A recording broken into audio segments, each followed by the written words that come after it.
सारी चीजें शुक्रवार के दिन होनी है। पिक्चरें भी शुक्रवार को रिलीज होती हैं। लोकी का एपिसोड भी, अब तो इनविंसिबल भी आना शुरू हो गया और जेनवी का फिनाले भी। हालांकि इसमें से बहुत सारी चीजों पे हम बात नहीं कर पा रहे हैं, लेकिन लोकी पे तो कम से कम कर ही लेते हैं। तो लोकी का एपिसोड 5 देखने में काफी मजेदार था और एपिसोड 4 का जो एक्सप्लोजन था उसके बाद हमें थोड़ा सा शांति का माहौल बना के देता है। लेकिन इसके साथ ही साथ टीवीए के जितने भी इंपॉर्टेंट कैरेक्टर्स हम सीजन 1 से देखते आ रहे थे उनकी बहुत ही ज्यादा सिग्निफिकेंट बैक स्टोरीज भी प्रोवाइड करता है कि आखिरकार ये लोग कहां से आए थे, इनके साथ क्या क्या हुआ और अब ये कहानी आगे कहां बढ़ेगी। तो एपिसोड वहीं शुरू होता है जहां पर एपिसोड 4 खत्म हुआ था। हम लोकी को एज प्रिडिक्टेड टाइम स्लिप करता हुआ देखना शुरू कर देते हैं। टाइम वेरिएंस अथॉरिटी डिस्ट्रॉय होनी शुरू हो चुकी है, लेकिन इसके साथ ही साथ टीवीए के जितने भी मेंबर्स है वहां से गायब हो चुके हैं। लोकी टाइम स्लिप करना शुरू कर देता है। पहले वो टीवीए में ही टाइम स्लिप करता है, फिर हम टीवीए का स्पेगेटिफिकेशन होते हुए देखते हैं। और अगर आपको याद हो तो हमने एपिसोड 1 में देखा था जहां पर टेम्पोरल लूम के दरवाजे होते हैं, वहां पे साफ साफ लिखा होता है कि टेम्पोरल रेडिएशन से बच के रहना, नहीं तो स्पेगेटिफाई हो जाओगे। तो ये उसी का एग्जांपल है। और जैसे ये सब कुछ होना शुरू होता है तो टीवीए अपना सेफ्टी प्रोटोकॉल 1229 को एक्टिवेट कर देती है। अब ये प्रोटोकॉल क्या है मुझे नहीं पता, मे भी हो सकता है टीवीए के जितने भी वेरिएंट्स या फिर टीवीए के जितने भी मिनटमैन हैं इनको अपनी अपनी टाइमलाइन में वापस भेज देने का हो, ताकि इनको एक बार फिर से वापस लाके टीवीए को रीसेट किया जा सके, या फिर सिंपल शब्दों में thank you for your service भी हो सकता है। लेकिन इसके बाद हमें एक बहुत ही इंटरेस्टिंग सीन देखने को मिलता है, वो है 1962 की ब्रांच टाइमलाइन का, जिसमें हम कैसी को देखते हैं। और कैसी और कोई नहीं बल्कि फ्रैंक मॉरिस है, जिसने अल्काट्राज नाम की प्रिजन से एस्केप किया था। अगर आप इसके बारे में नहीं जानते तो जैसे हमने सीजन 1 में डीबी कूपर को देखा था,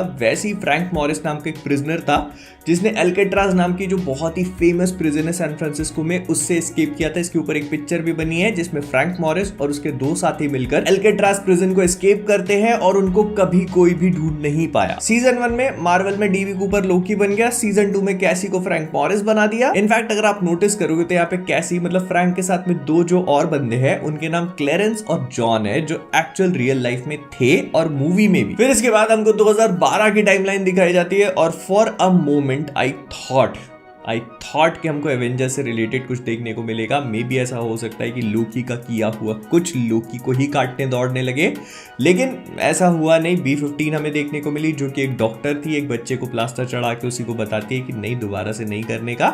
और मुझे लग रहा था कि ये कहीं ना कहीं चीज लोकी से कनेक्टेड हो सकती है, बट नहीं हुआ। फिर नेक्स्ट हम मोबियस को देखते हैं, जो एज एक्सपेक्टेड 2022 में एक जेट्स की सेल्समैन है। और जैसा वो बोलता है कि वो चाहता है कि उसके मुंह पे हवा पड़े और पानी के फर्राटे लगे, तो बिल्कुल वही हो रहा होता है उसके साथ में। वो लोगों को जेट्स की बेचने की कोशिश कर रहा होता है, लेकिन अनसक्सेसफुली, क्योंकि जेट्स की बेचना अपेरेंटली इतना आसान काम नहीं। लेकिन यहाँ पे अगर आप नोटिस करोगे तो हर कहीं पिरहाना लिखा हुआ है। अब देखो वैसे तो कुछ बहुत इंटरेस्टिंग है नहीं, लेकिन बस ऐसी जनरल नॉलेज के लिए बता देता हूँ कि मार्वल कॉमिक्स में पिराना नाम का एक सुपर विलन एग्जिस्ट करता है। ये बेसिकली नेमोर का सुपर विलन है, ऑफ कोर्स हो गई क्योंकि पानी के अंदर रहता है। तो इसकी कहानी कुछ ऐसी होती है कि पिराना मछली को रेडिएशन की वजह से इंसान जैसी कैपेबिलिटीज मिल जाती है, मतलब ये इंसान जैसे सोच समझ सकता है और इस कारण से नेमोर को काटने दौड़ता है। और इसके काटने की शक्ति इतनी होती है कि नेमोर की स्किन को पियर्स कर सकता है, which actually makes him quite dangerous। और जैसे कम था तो ये टेलीपैथिकली पिराना मछलियों के साथ कम्युनिकेट भी कर सकता है, जो इसके खुद की खून की स्मेल से अट्रैक्ट होकर इसी को खा जाती हैं। लेकिन कहानी यहाँ पे खत्म नहीं होती। क्या होता है कि जब वो इसको खा लेती हैं तो वो हर एक मछली को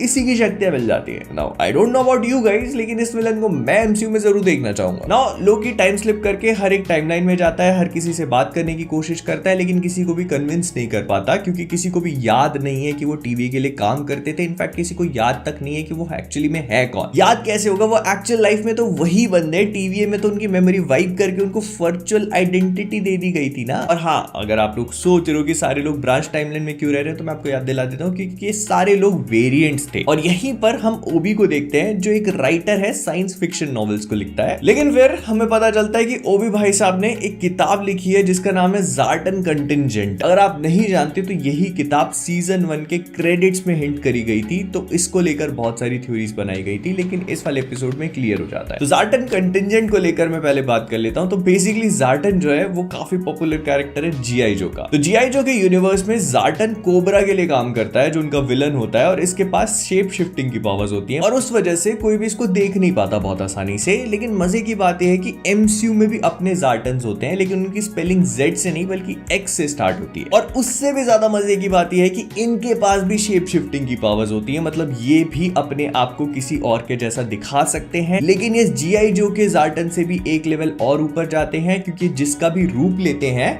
उसकी पावर्स को भी मिमिक कर सकते हैं। मतलब फॉर एग्जांपल अगर ये हल्क को मिमिक कर रहे हैं तो पूरी तरह से हल्क की पावर्स को भी मिमिक कर सकते हैं। लेकिन हाँ, इसके बाद हम ओबी का एक स्टोरी बोर्ड देखते हैं जिसमें वो बहुत सारे पोस्टेड नोट्स लगा के रखता है अपनी किताब के लिए आगे की प्लानिंग करने के चक्कर में, और उसमें कुछ इंपॉर्टेंट ईस्टर एग्स देखने को मिले। जैसे सबसे पहले तो ये वाला जहां पर सेलेस्टियल अलाइनमेंट लिखा हुआ है और ऐसा लिखा है कि फेटेड प्रोफेसी है। लेकिन ऐसे शब्द हमारे लिए ईस्टर एग से कम नहीं हो सकते, क्योंकि हम लोगों ने इटर्नल्स के बाद सेलेस्टियल शब्द शी हल्क में सुना था और उसके बाद से तो ये एकदम गायब हो चुका है। तो यहां पर सुन के अच्छा लगा, और ऐसा सुनने में आ रहा है कि हमको बहुत ही जल्दी किसी पिक्चर में देखने को भी मिलेगा वो जो आधा हाथ तैमूद का निकला हुआ है उसका क्या हुआ। लेकिन इसके अलावा ये जितने भी पोस्टेड नोट्स है इसमें एक और काफी इंपॉर्टेंट वर्ड देखने को मिलता है और वो है secrets of the dark mountain. और बस ऐसी जनरल एक्नॉलेजमेंट के लिए बता देता हूँ कि वो जो बड़ा सा पहाड़ था ना जिसके नीचे वांडा जी दब के खत्म हो गई थी मल्टीवर्स ऑफ मैडनेस में, हाँ वही माउंट वंडागोर, उसको मार्वल कॉमिक्स में डार्क माउंटेन भी कह दिया जाता है कई बार। फिर नेक्स्ट हम ओबी का जो भी ऑफिस या फैक्ट्री है जो कुछ भी एरिया, इसको देखकर हमको रियलाइज हो जाएगा कि ये पूरा का पूरा टीवीए वाला ऑफिस है इसका, सेम टू सेम। बस उतने ज्यादा इक्विपमेंट नहीं है इसके पास फॉर ऑब्वियस रीजंस। लेकिन फिर ओबी अकेला वो बंदा होता है जो लोकी की बात पर यकीन करता है, बिकॉज ही इज दैट, और वो उसको कहता है कि मैं पूरी तरह से समझता हूं कि तुम क्या कर रहे हो, और अगर हाइपोथेटिकली ये सारी चीजें हो रही हैं तो तुमको अपनी टाइम स्लिपिंग पे कंट्रोल करना होगा, और वो करने के लिए तुमको इसका साइंस नहीं इसका फिक्शन समझने की जरूरत है, जिसका मतलब है कि why it is actually happening. और जब लोकी इसके पीछे का पर्पस समझने की कोशिश करता है तो वो कोशिश करता है कि वो इसको कंट्रोल करे, बट वो चीज सक्सेसफुल नहीं हो पाती। एंड देन लोग बहुत ही स्मार्टली जो इन्होंने एपिसोड 1 में हमको चेकऑफ्स गन दिखाई थी उसको चलाने की कोशिश करने का प्लान बताते हैं। मतलब वो जो टेम्पोरल ऑरा वाला पूरा कॉन्सेप्ट था जिसमें लोकी को इन्होंने टाइम स्ट्रीम से पुल किया था, तो ओबी कहता है कि वो चीज अब ये सब लोगों को साथ इकट्ठा करके करेंगे। और तब लोकी टीवी की ऑफिशियल हैंडबुक निकाल करके ओबी को देता है और ओबी उसे पढ़ के टेम्पैड बनाता है। अब ये मुर्गी पहले आई या अंडा पहले आया वाला कॉन्सेप्ट एक बार फिर से हिल चुका है, क्योंकि पिछले एपिसोड में हमने देखा था कि विक्टर टाइमली और ओबी जब मिलते हैं तो वहां पर एक फुल सर्कल कंप्लीट हो चुका था बूटस्ट्रैप पैराडॉक्स वाला, लेकिन यहाँ पे एक नया पैराडॉक्स बन गया। बट व्हाटएवर, तो लोकी टाइम स्लिप करता है, मोबियस के पास पहुंच जाता है, मोबियस को कन्विंस करने की कोशिश करता है। लेकिन उससे पहले हम मोबियस के 2 बच्चे देखते हैं। पहले का नाम होता है केविन, जो कि खिलौनों को जलाना पसंद करता है, एंड आयरॉनिकली ये जो खिलौने होते हैं ये टीवी के मिनटमैन जैसे नजर आते हैं। और अगर आप नोटिस करना शुरू करोगे, मे भी हो सकता है मैं कुछ ज्यादा ही सोच रहा हूं, लेकिन केविन के पास एक हरे रंग की साइकिल है और वो एक नंबर का हरामी है, आग लगा के अपने खिलौने जला दे रहा है, उसके अलावा लोगों को परेशान कर रहा है, स्पेशली अपने पापा को। और उसको रोकने के लिए वो अपने बड़े भाई को बुलाते हैं जिसके पास